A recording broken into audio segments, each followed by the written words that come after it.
in the beginning. I never thought it would be you when we were chilling, smiling in the photo booth. But we got closer, so you were eating off my spoon. You're coming over, and we would talk all afternoon. Tonight we'll just get drunk, disturb the peace, find your hands all over me, and then you bite your lip, whisper and say we're going all the way. Tonight, take me to the other side. Sparks fly like the 4th of July. Just take me to the other side. I see that sexy look in your eyes, and I know we ain't friends anymore. If we walk down this road, we'll be lovers for sure. So tonight, kiss me like it's do or die, and take me to the other side. Ay, this could be perfect, yeah, but we won't know unless we try. I know you're nervous, so just sit back and let me drive. Tonight we'll just get drunk, disturb the peace, find your hands all over me, and then you bite your lip, whisper and say we're going all the way. Tonight, take me to the other side. Sparks fly like the 4th of July. Just take me to the other side. I see that sexy look in your eyes, and I know we ain't friends anymore. If we walk down this road, we'll be lovers for sure. So tonight, kiss me like it's do or die, and take me to the other side.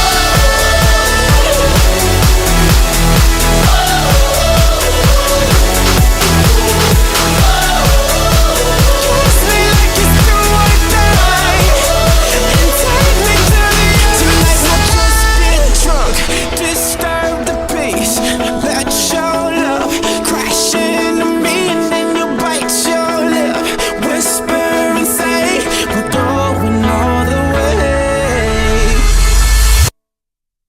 Tonight, take me to the other side. Sparks fly like the 4th of July. Just take me to the other side, baby. I see that sexy look in your eyes, and I know we ain't friends anymore. If we walk down this road, we'll be lovers for sure. So tonight, kiss me like it's do or die, and take me to the other side. Take me to the other side, and take me to the other side. Kiss me like it's do or die, and take me to the other side.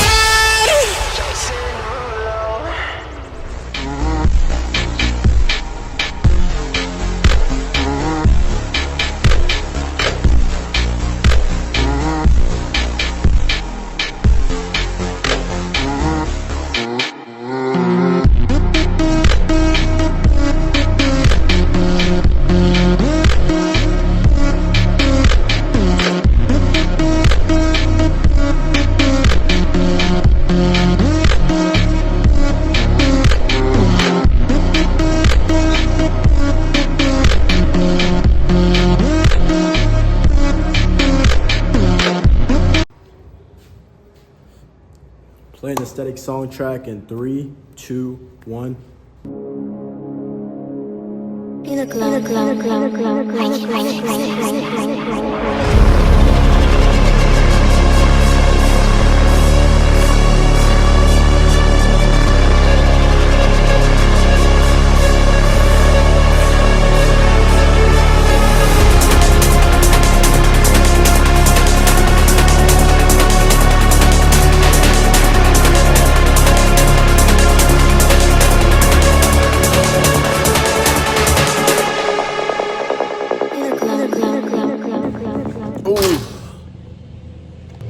All right, boys, wait, let me fix the...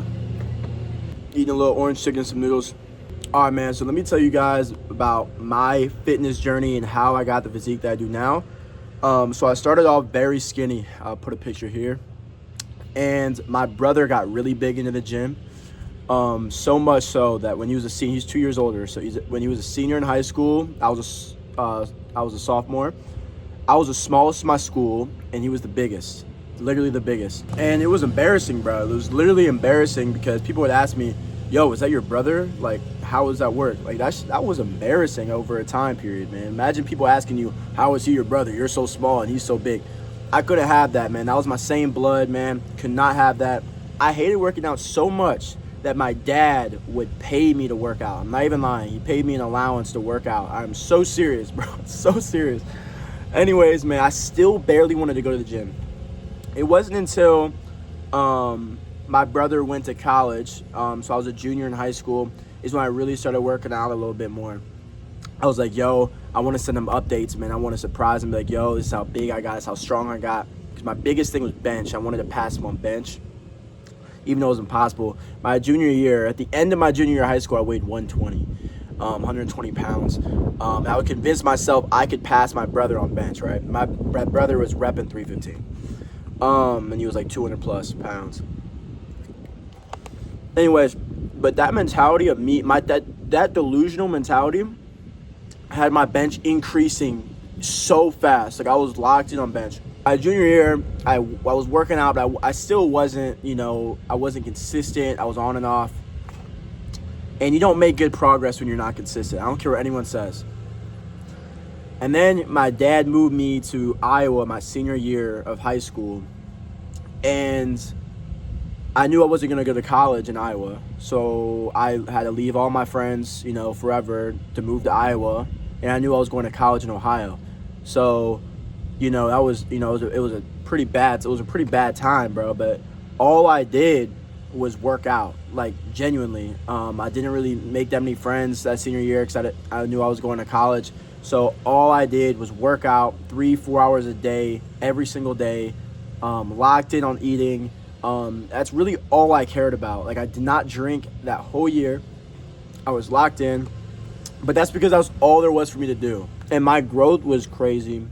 And that's why I started my social media, because I was so bored as a senior in high school. I'm 19 now, but I think I started when I was 18, early 18.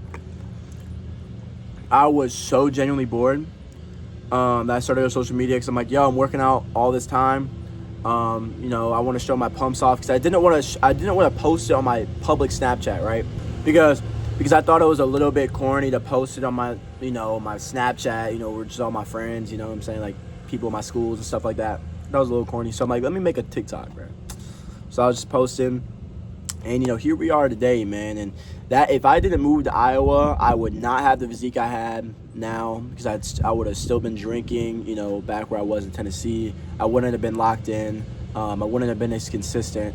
So the moral of the story is, the biggest takeaway is, you could be at your lowest and it still could be a blessing, right? Because if I didn't move to Iowa, at the time I hated everything. Like, I didn't, want to make friends. I didn't know anyone. I left all my friends. I had to graduate with a bunch of random people. But looking back on it, I would not look the way I do now. I would not have a social media. My life would be way different. So there's always a blessing in disguise. Remember that. Anyways. It's no pump, by the way.